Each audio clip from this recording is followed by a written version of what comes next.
Amén. Pues vamos con su ayuda, vamos a meditar en su palabra en esta tarde.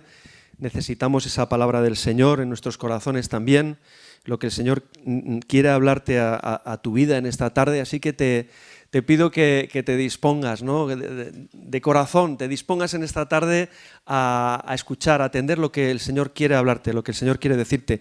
Y para ello te pido que me acompañes en esta lectura que vamos a tener en el Evangelio de San Lucas, en el capítulo 10, Lucas capítulo 10, vamos a leer los 12 primeros versículos de este capítulo 10 de Lucas. Lucas capítulo 10, y bueno, vamos a ver lo que nos dice aquí la palabra del Señor. Lucas 10, del 1 al 12.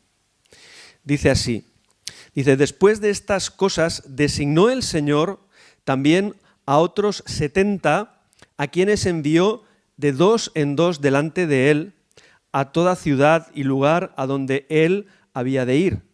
Y les decía, la mies a la verdad es mucha, mas los obreros pocos. Por tanto, rogad al Señor de la mies que envíe obreros a su mies. Id, he aquí, yo os envío como corderos en medio de lobos. No llevéis bolsa, ni alforja, ni calzado, y a nadie saludéis por el camino. En cualquier casa donde entréis, primeramente decid, paz sea a esta casa. Y si hubiere allí algún hijo de paz, vuestra paz reposará sobre él, y si no, se volverá a vosotros. Posad en aquella misma casa, comiendo y bebiendo lo que os den, porque el obrero es digno de su salario. No os paséis de casa en casa. En cualquier ciudad donde entréis y os reciban, comed lo que os pongan delante, y sanad a los enfermos que en ella haya, y decidles, se ha acercado a vosotros el reino de Dios. Mas en cualquier ciudad donde entréis y no os reciban, saliendo por sus calles decid, aún el polvo de vuestra ciudad que se ha pegado a nuestros pies lo sacudimos contra vosotros. Pero esto sabed, que el reino de Dios se ha acercado a vosotros, y os digo que en aquel día será más tolerable el castigo para Sodoma que para aquella ciudad. Amén. Señor, bendiga su palabra en medio de nosotros en esta tarde, hermanos. Y cuando estaba meditando, ¿verdad?, sobre la palabra que en esta tarde pues quería compartir con vosotros, estaba también pensando y recordando esa figura que nos refleja el carácter de Jesucristo, esa figura que nos refleja quién fue el Señor Jesucristo. Y nos habla no solamente el mismo Señor, ¿verdad?, pero la palabra de Dios en profecías nos habla de que Jesucristo iba a ser aquel Cordero de Dios, el Cordero que iba verdaderamente a quitar el pecado del mundo. Como vosotros sabéis, la ley establecía que tenía que haber una serie de sacrificios. La ley que Dios había dado a Moisés establecía que tenía que haber una serie de sacrificios para la expiación de los pecados del pueblo. Y cada año y en cada momento que ellos tenían designado por su tradición, por sus leyes, rituales, pues ellos tenían que hacer estos sacrificios. Pero sabemos que aquellos sacrificios en realidad no quitaban el pecado, porque lo único que hacían era simbolizar y apuntar al verdadero sacrificio del verdadero Cordero de Dios que iba a quitar el pecado del mundo. Y en ese sentido, Cristo o el Cordero, mejor dicho, es esa figura de Cristo. Es esa figura de Cristo que se entregó por nosotros, que descendió del cielo, que se humilló, que se hizo vulnerable, que se sujetó, que se sometió a la voluntad del Padre por amor a nosotros. Esa es la figura, ¿verdad?, que nosotros vemos en el Señor Jesucristo. Vemos a un Cordero inmolado. Y de hecho nos lo dice en el Apocalipsis también. Nos dice que allí están dándole gloria al Cordero que fue inmolado. Esa es la palabra de Dios. Pero también hay otra figura que aparece precisamente en el Apocalipsis y es la figura de un león. Qué diferente, ¿verdad? Y nosotros ahora precisamente cantamos una canción, ¿verdad? Esa canción que tan bonita, ¿no? Que cantamos de Cristo, del Señor Jesús, como el Cordero y el León, porque son las dos figuras que representan lo que verdaderamente es el Señor Jesucristo. Si vamos a Apocalipsis capítulo 5 y versículo 5, ahí vemos esa figura del león de la tribu de Judá, de la cual nos habla la palabra de Dios. Apocalipsis 5, versículo 5 dice: y uno de los ancianos me dijo, no llores, he aquí que el león de la tribu de Judá, la raíz de David, ha vencido para abrir el libro y desatar sus 7 sellos. El león de la tribu de Judá, ese es el Señor Jesús. También, si vamos un poquito más adelante, en ese capítulo 5, los versículos 11 y 12, dice así: y miré y oí la voz de muchos ángeles alrededor del trono y de los seres vivientes y de los ancianos, y su número era millones de millones, que decían a gran voz: el Cordero que fue inmolado es digno de tomar el poder, las riquezas, la sabiduría, la fortaleza, la honra, la gloria y la alabanza. Amén. El Cordero que fue inmolado. Luego estas dos figuras, mis queridos hermanos, representan al Señor Jesucristo. El Cordero que fue inmolado, pero también el león de la tribu de Judá. ¿Qué simbolizan? ¿Qué simboliza el Cordero? Como hemos dicho antes, el Cordero simboliza la humildad, simboliza la vulnerabilidad. ¿Qué animal más vulnerable, ¿no? Es el Cordero, incapaz de defenderse ante cualquier alimaña que le quiere atacar, ¿no? Ya conocemos, ¿no? de lo que sucede, ¿verdad? Con las ovejitas, con los corderos. Pero también representa ese sacrificio y también representa la misericordia de Dios con cada uno de nosotros. ¿Por qué? Porque ese Cordero ocupó el lugar que tú y yo merecíamos.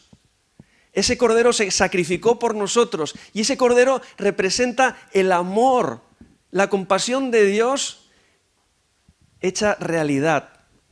Alguien que toma nuestro lugar, alguien que se sacrifica en nuestro lugar, que toma el lugar que nos correspondía a nosotros por causa de nuestros pecados, que paga por nosotros, paga el pecado por nosotros.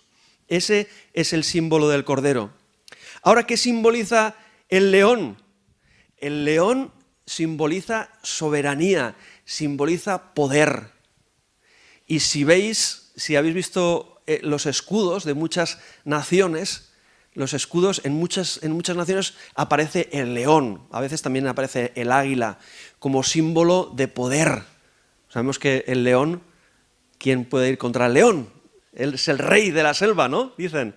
Y ahí, o de la sabana, más que de la selva, de la sabana. Pero ahí el león no tiene nadie, ¿verdad?, que le pueda hacer sombra. Dice que el león, hay un proverbio que dice que el león está tranquilo, que el león descansa tranquilo. Sin embargo, los demás animales de por ahí, ¿verdad?, están siempre alerta, si puede venir alguien, si les puede atacar a alguien, pero el león está tranquilo. Significa el poder, la soberanía y también la justicia de Dios.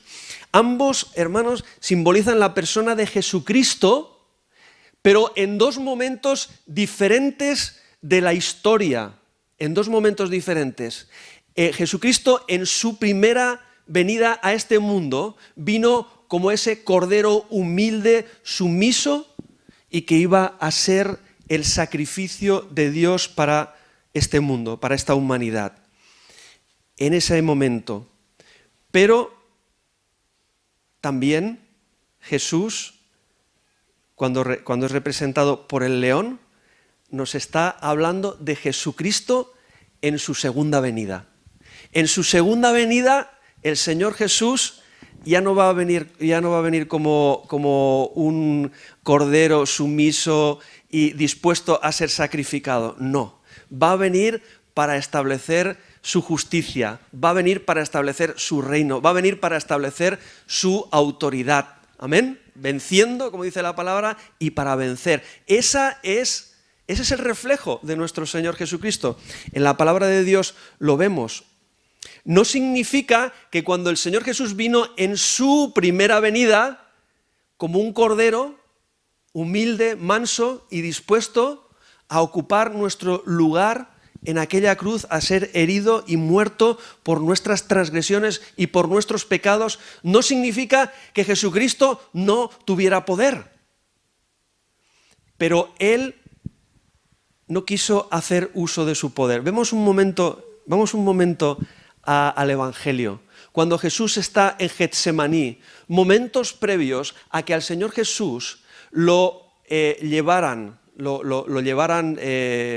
cautivo, lo llevaran delante del Sanedrín y lo llevaran delante de las autoridades para juzgarlo y para finalmente llevarlo a sacrificio de aquella cruz. Y vemos en Mateo capítulo 26, 51 a 53, capítulo 26 de Mateo, 51 a 53, dice: pero uno de los que estaban con Jesús, extendiendo la mano, sacó su espada e hiriendo a un siervo del sumo sacerdote, le quitó la oreja. Y entonces Jesús le dijo: vuelve tu espada a su lugar, porque todos los que tomen espada a espada perecerán. Y aquí viene, ¿verdad?, esta pregunta que le hace. Le dice: ¿acaso piensas que no puedo ahora orar a mi Padre y que Él no me daría más de 12 legiones de ángeles? ¿Acaso no piensas que yo soy autoridad? ¿Acaso no piensas que yo tengo poder para en un momento fulminar a todos los que están aquí delante de mí? Por supuesto, pero no he venido a eso. O por lo menos en este momento no he venido a eso. Más adelante quizá el Señor venga para eso, pero en este momento no, en este momento he venido para ser ese cordero que se humilla y que entrega su vida en rescate por muchos. También, si vamos a Juan capítulo 18, los versículos del 4 al 6, también está hablando del mismo episodio, del mismo momento, de la misma escena en Getsemaní. Dice que cuando se acercaron para prender a Jesús, Jesús se adelantó a ellos y les dijo, sabiendo todas las cosas que le habían de sobrevenir, se adelantó y les dijo: ¿a quién buscáis? Y le respondieron: a Jesús Nazareno. Y Jesús les dijo: yo soy. Y estaba también con ellos Judas, que le entregaba. Y cuando les dijo: yo soy, fijaos la autoridad de Jesús. Cuando les dijo: yo soy, dice que retrocedieron y cayeron a tierra. Gloria a Dios. Porque ante la autoridad del Señor Jesucristo, ¿verdad?, nadie puede hacer nada. Él es el Todopoderoso, el que reina. Amén. Pero en ese momento estaba dispuesto por el Padre que Él viniera como un cordero y que se entregara a sí mismo, que pusiera todo su poder, toda su gloria, toda autoridad a los pies del Padre y le entregase todo eso, porque venía a ser ese cordero que iba a ser inmolado. Ahora, cuando hablamos de estas cosas, mis queridos hermanos, estamos hablando de dos aspectos tan importantes de lo que es Jesucristo, de lo que es Dios. Y sabemos que Él es perfecta justicia. Y yo creo que a todos nos gusta la justicia, ¿amén? A todos nos gusta la justicia, todos queremos que haya justicia y que por supuesto se nos haga justicia y que haya justicia para los que, pues los más desfavorecidos, los más débiles. No hay cosa que nos desagrade más si eres una persona pues con sentimientos, ¿verdad? No hay cosa que nos desagrade más que cuando se comete una injusticia, abuso contra alguien más débil, más frágil. Y el Señor es justicia y Él quiere establecer su justicia. Y de hecho, si os acordáis en las bienaventuranzas, en el Sermón del Monte, ¿qué dice Jesús? Dice: bienaventurados los que tienen hambre y sed de justicia. Amén.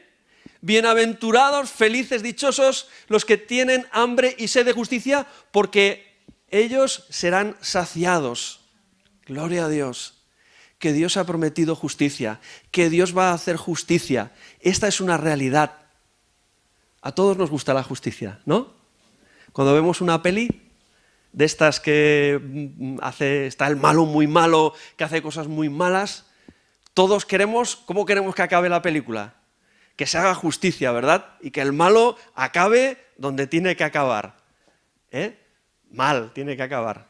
Y cuando acaba bien, pues entonces esa película no nos gusta realmente, ¿no? No nos tiene que gustar. Pero queremos que acabe, que acabe, ¿no? Y tenemos ese sentir porque anhelamos la justicia. Pero ¿sabéis una cosa? El Señor quiere que nosotros tengamos ese sentir que hay en su corazón de justicia también. Pero el Señor quiere que antes que la justicia, nosotros en nuestro corazón esté la misericordia. Y este es el mensaje que en esta tarde yo quiero compartir con vosotros.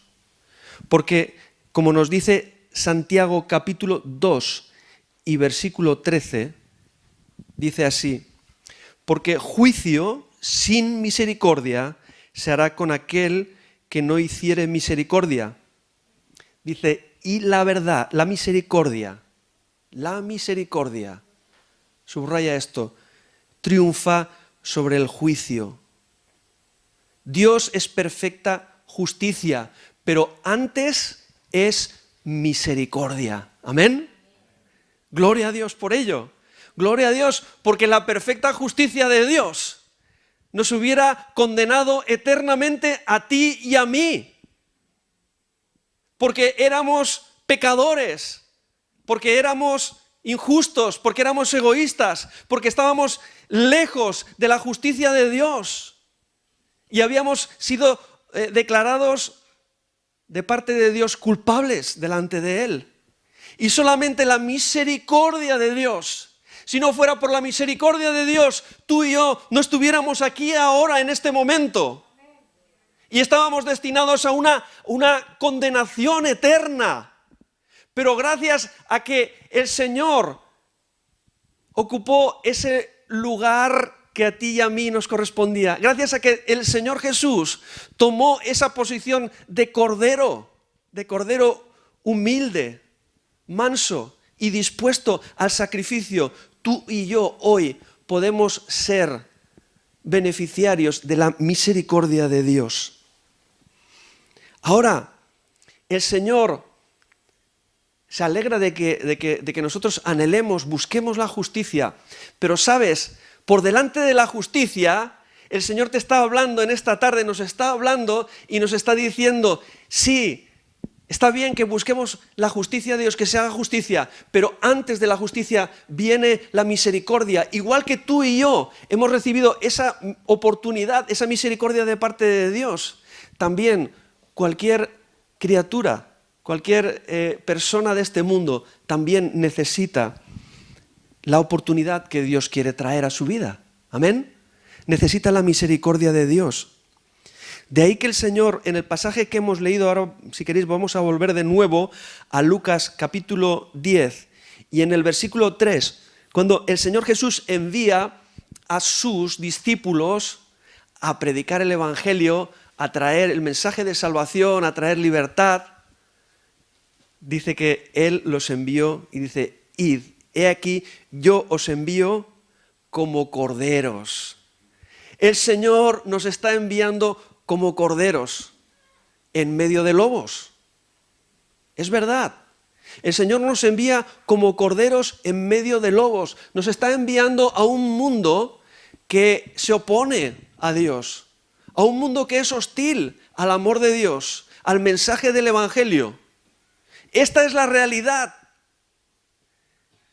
Y muchas veces nos gustaría poder enfrentarnos a ese mundo con las mismas armas que el mundo pues, se opone a Dios, que se opone a los hijos de Dios.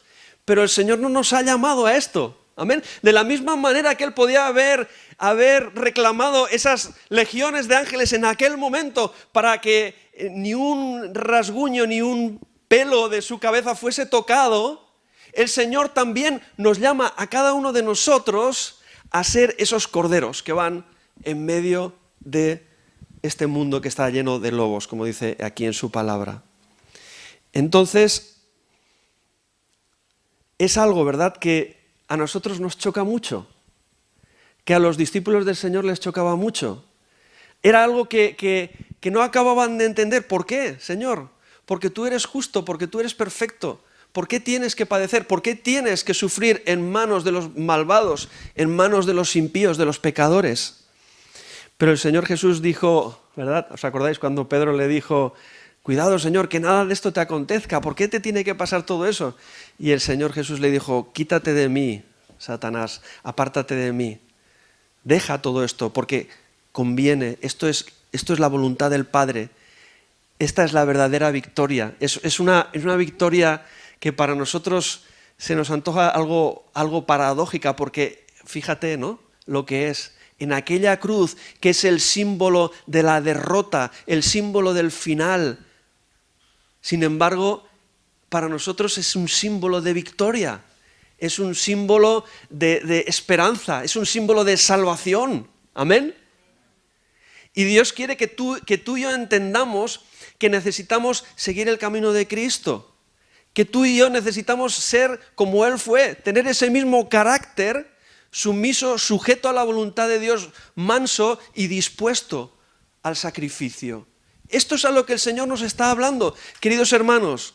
Nosotros mismos hemos sido alcanzados por la misericordia de Dios en base a ese sacrificio y en base a esa forma de manifestarse el Hijo de Dios en este mundo.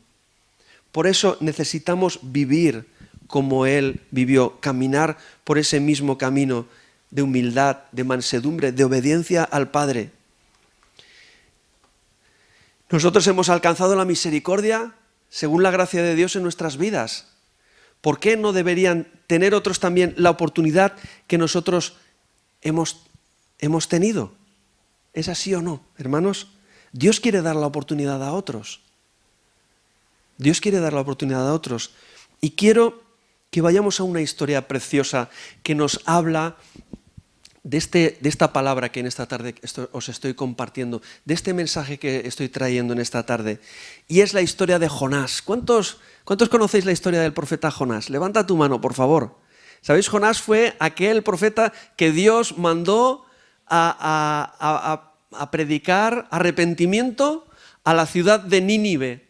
Nínive era una ciudad pues llena de gente que vivía de una manera pues completamente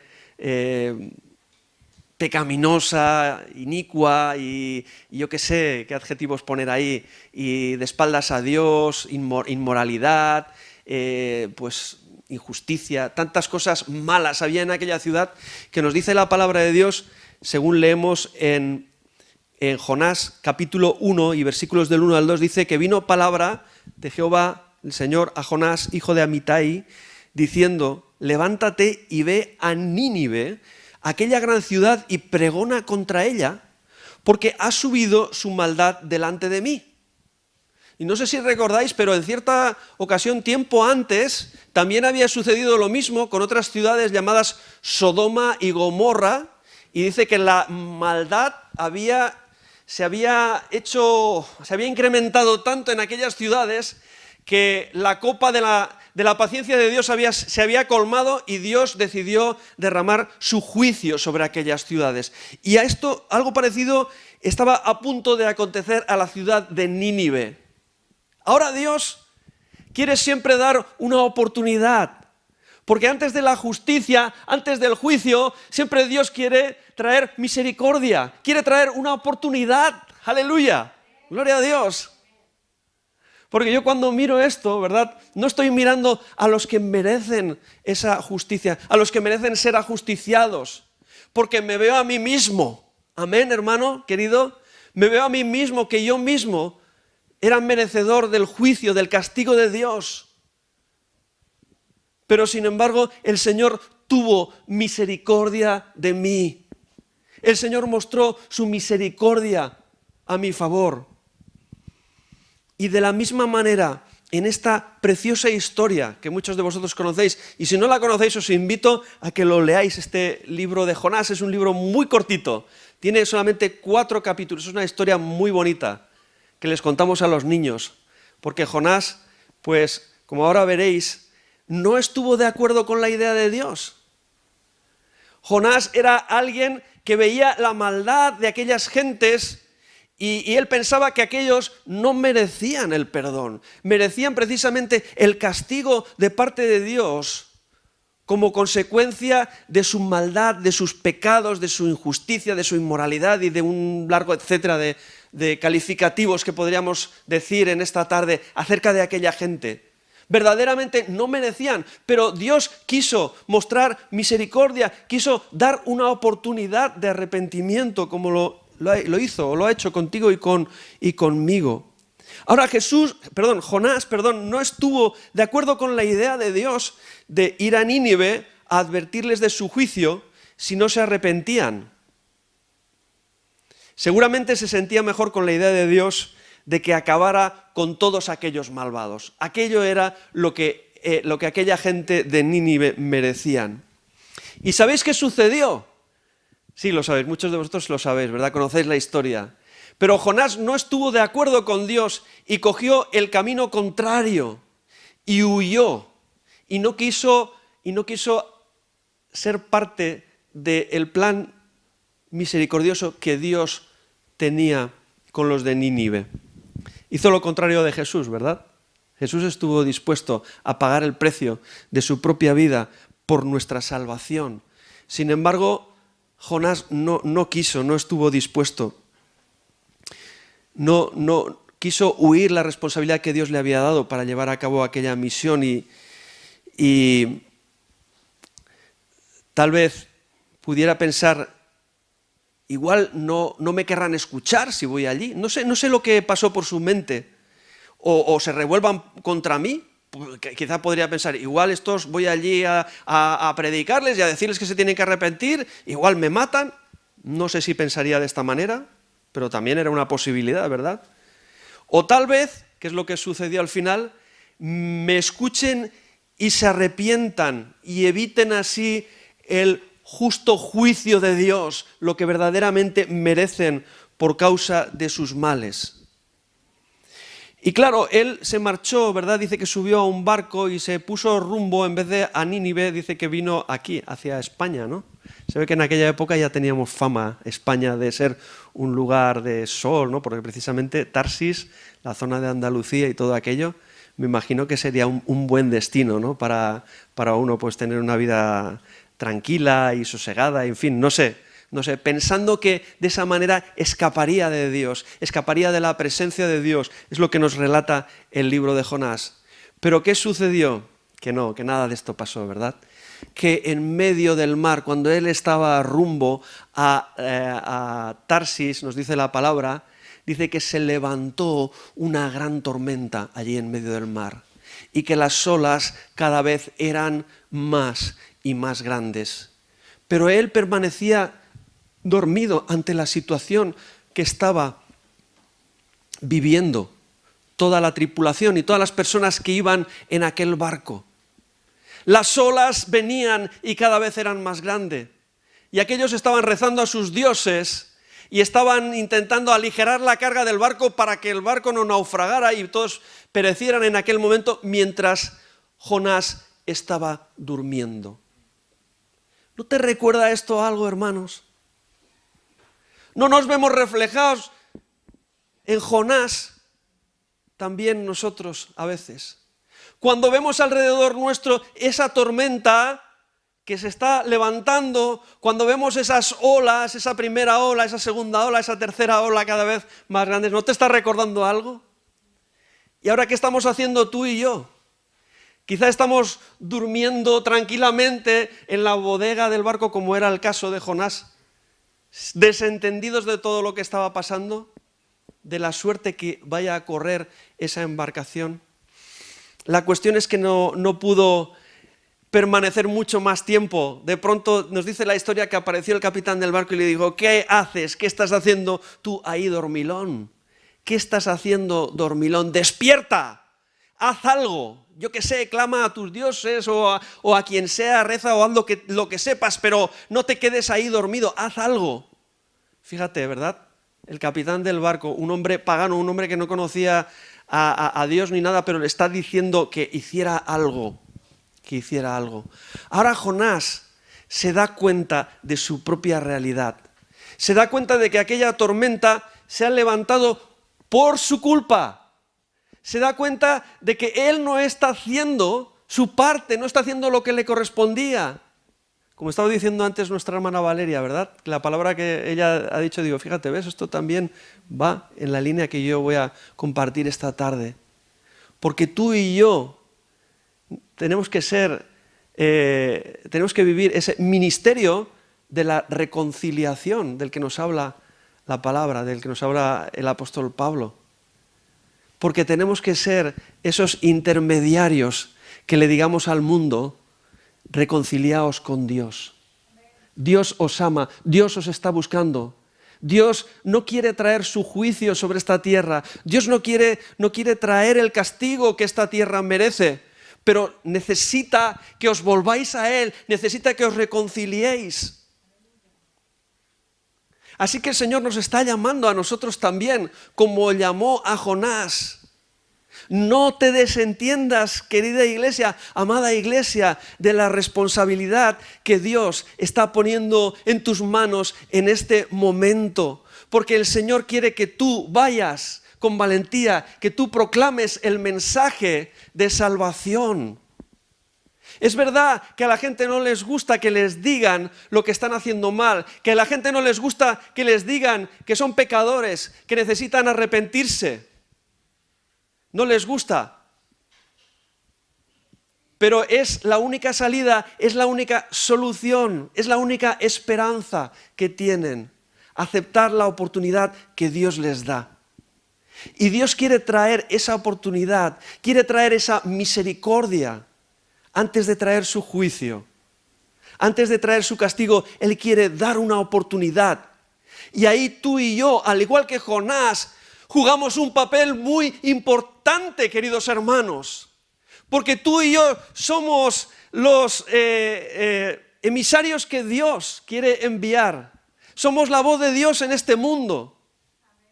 Que tiene que decir, mira, sabéis, estamos mal.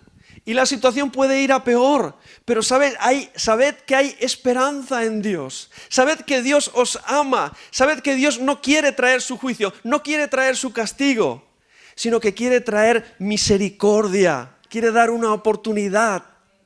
Porque, ¿sabes una cosa? Tú puedes decirle a aquellos que no conocen al Señor, puedes decir, ¿sabes una cosa? Dios me dio una oportunidad cuando yo no la merecía. Cuando yo merecía el castigo, cuando yo merecía su juicio, Él me dio una oportunidad. Él trajo misericordia antes que juicio a mi vida. Por esa razón, queridos hermanos, la opción no es huir, la opción no es esconderte, la opción no es dormirte hasta que todo esto pase. La opción es obedecer a Dios, hacer lo que Dios está demandando a su pueblo. Hacer lo que Dios está demandando a cada uno de sus hijos. Él tuvo que decirle, en Jonás 1, versículo 12, les tuvo que decir, mira, ¿sabéis cuál es la solución? La solución es que me echéis el mar. ¿Por qué la culpa de lo que está sucediendo soy yo? Soy yo que he desobedecido a Dios. Y esto no va con vosotros, esto va conmigo. Así que aquellos hombres que al principio no querían hacerlo porque era muy fuerte, ¿verdad? Echar a un hombre al mar era condenarlo a la muerte. Pero finalmente nos dice la historia que cuando lo echaron al mar, enseguida el mar se aquietó, se tranquilizó. El mar se aquietó y se tranquilizó. Luego conocemos, ¿no?, lo que pasó ahí. Después dice que fue tragado por las profundidades, que un pez se lo tragó y que estuvo ahí dentro de aquel pez durante 3 días, nos dice esa historia. Y que pasados los 3 días, él, dentro de aquel pez, dice que clamó a Dios, que pidió misericordia, que le pidió, Señor, sálvame. Y bueno, ahora mismo no exactamente las palabras, pero lo podréis leer, ¿verdad? y Dios escuchó la oración y Dios permitió que Jonás viviera. Dice que aquel pez lo vomitó, lo sacó de su boca, él pudo llegar a tierra o cerca de la playa seguramente, y nos dice que enseguida Dios volvió a hacer el mismo reclamo una vez más. Es como si Dios le estuviera diciendo: Jonás, te estoy dando otra oportunidad. Te estoy dando otra oportunidad. Qué bueno es nuestro Dios, ¿verdad? Que Dios nos da 1, 2, 3 y tantas oportunidades nos da el Señor de que podamos servirle, de que podamos ser útiles al propósito, al llamado que como iglesia, que como hijos suyos tenemos, como hizo con Jonás. Yo no sé, quizá tú estás viviendo tormentas y estás viviendo tempestades en este momento y quizá en algún caso estés en el mar o quizá estés pues tragado por algún problema mucho más grande que tú, del cual no te puedes escapar. Pero ¿sabes una cosa? El Señor en esta tarde nos está hablando también como iglesia y nos está diciendo: hijos míos, necesitáis recuperar ese propósito, ese llamado, ese corazón misericordioso, ese corazón de cordero, esa actitud de cordero que tuvo mi amado Hijo Jesucristo cuando Él vino a este mundo y se entregó su vida para salvación de muchos. El Señor nos está hablando en esta tarde. El Señor nos quiere dar una oportunidad. El Señor te quiere dar una oportunidad. Si tú no lo conoces, como a los de Nínive, en esta tarde el Señor te quiere dar una oportunidad de que te arrepientas de corazón, de que te reconcilies con Dios, de que le entregues tu corazón a Dios, de que le entregues tu vida al Señor. Pero también está haciendo un llamado a la iglesia del Señor, como lo hizo con Jonás. Cuando Jonás desobedeció, Él le está dando una nueva oportunidad. Jonás capítulo 3, versículos 1 y 2, dice: vino palabra de Jehová por segunda vez a Jonás diciendo: levántate y ve a Nínive, aquella gran ciudad, y proclama en ella el mensaje que yo te diré. Recupera tu llamado, recupera tu propósito, el sentido por el cual estás aquí, por el que el Señor te ha salvado, te ha redimido. No para que te encierres, no para que te vayas de vacaciones a un lugar, yo que sé, paradisíaco como podía ser Tarsis en aquel momento, y te olvides de los problemas del mundo. Porque el Señor te está diciendo: tú vas a ser parte de la solución que yo quiero traer a este mundo si sigues los pasos del Señor Jesús. Querida iglesia, no te desentiendas de tu llamado, de tu propósito. En aquella segunda ocasión, el Señor está dando una segunda oportunidad. Hermanos, el Señor nos está dando la oportunidad en este tiempo. Iglesia amada, no huyas, no te escondas, no te duermas, despiértate y haz lo que el Señor te está llamando a hacer. El reclamo del Señor sigue siendo el mismo hoy para nosotros. Jonás aprovechó esta segunda oportunidad, obedeció a Dios y predicó y habló el arrepentimiento y les dijo: si no os arrepentís, Dios va a traer un juicio. Dice que recorrió aquella gran ciudad y aquel mensaje surtió efecto en aquellas vidas, en aquellos corazones. Nunca sabemos, hermanos, lo que va a suceder, pero lo que sí que tenemos que saber es nuestra comisión delante de Dios, es nuestra responsabilidad delante de Dios y llevarla a cabo con la ayuda del Señor, con la gracia de Dios en nuestras vidas. Cuando aquella ciudad nos dice que hicieron ayuno, que se arrepintieron de corazón, que clamaron a Dios, que pidieron perdón, que pidieron misericordia, Dios detuvo el juicio, Dios detuvo el castigo sobre aquella gran ciudad. Y la misericordia de Dios fue una realidad entre aquella gente. Amados hermanos, ¿cómo vamos a hacer tú y yo? ¿Qué es lo que vamos a hacer con nuestras vidas? Hermanos, podemos ser como Jonás pensando que, bueno, ya se apañarán delante de Dios por lo que han hecho, recibirán su justo castigo, su castigo merecido por sus obras, por su desobediencia, por su maldad. Y eso es así, es lo que merecen. Pero yo te pido en esta tarde, querido hermano que estás aquí, mírate a ti mismo. Si Dios hubiese tenido esa actitud de juicio contigo y no hubiera tenido misericordia de ti, ¿dónde estaríamos tú y yo? ¿Dónde estaríamos? Sin ninguna oportunidad. Pero Dios tuvo misericordia de nosotros. Por lo cual, hermanos, si vemos maldad, si vemos tantas cosas a nuestro alrededor, injusticias, verdaderamente vemos cosas que nos indignan. Yo a veces veo cosas que digo, ¿cómo puede ser? ¿Hasta qué punto puede llegar la maldad del ser humano? El egoísmo y yo qué sé, y las injusticias. ¿Por qué Dios permite todas esas cosas? Muchas veces nos preguntamos. Ahora pregúntate, ¿y por qué Dios permitió que tú hicieras y vivieras como viviste antes de conocerle? Porque Él estuvo esperando a que tú escuchases esa palabra, ¿verdad? Y recibieses ese mensaje de salvación, de amor de parte de Dios. Dios quiere, ¿verdad? Dios quiere, a día de hoy sigue siendo el mismo, sigue siendo ese cordero, con ese corazón manso y humilde, dispuesto a entregarse y dispuesto, ¿verdad?, a rescatar a multitudes por amor, por medio de ese amor sacrificial en aquella cruz. A ti y a mí nos ha rescatado, ¿verdad?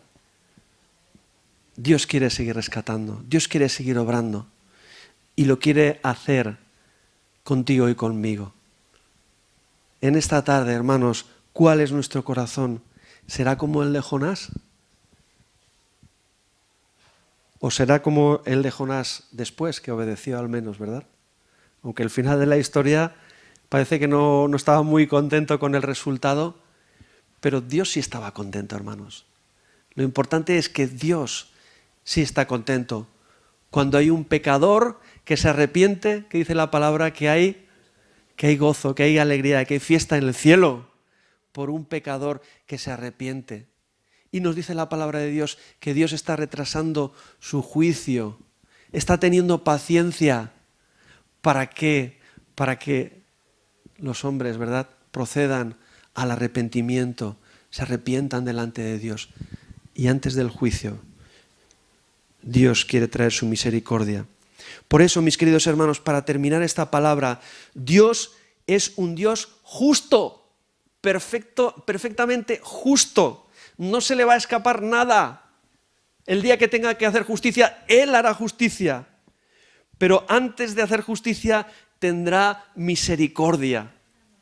Entre tanto llega el día del juicio, Dios va a extender su misericordia, va a tener paciencia, va a esperar hasta el último momento a que cada una de sus criaturas puedan tener esa oportunidad de arrepentirse y de que sus vidas sean rescatadas de esa condenación, de esa muerte eterna. Por eso, queridos hermanos, aunque anhelemos la justicia de Dios, aunque tengamos hambre y sed de justicia, que la tenemos, seamos primeramente esos corderos que Jesucristo envió. He aquí os envío como corderos, ¿verdad? Seamos esos emisarios de parte de Dios, instrumentos de la misericordia de Dios. Y Dios traerá bendición sobre nuestras vidas. Dios va a traer una gran bendición sobre tu vida, sobre mi vida, sobre su iglesia, si nosotros verdaderamente estamos dispuestos a ser esos agentes de reconciliación en medio de este mundo. Que el Señor nos ayude, hermanos, que el Señor nos lleve a ese corazón que hubo en Cristo Jesús. Y permíteme que en esta tarde ore. Vamos a orar juntos, por favor. Te pido, cierra ahora tus ojos, inclina tu rostro y piensa en este momento.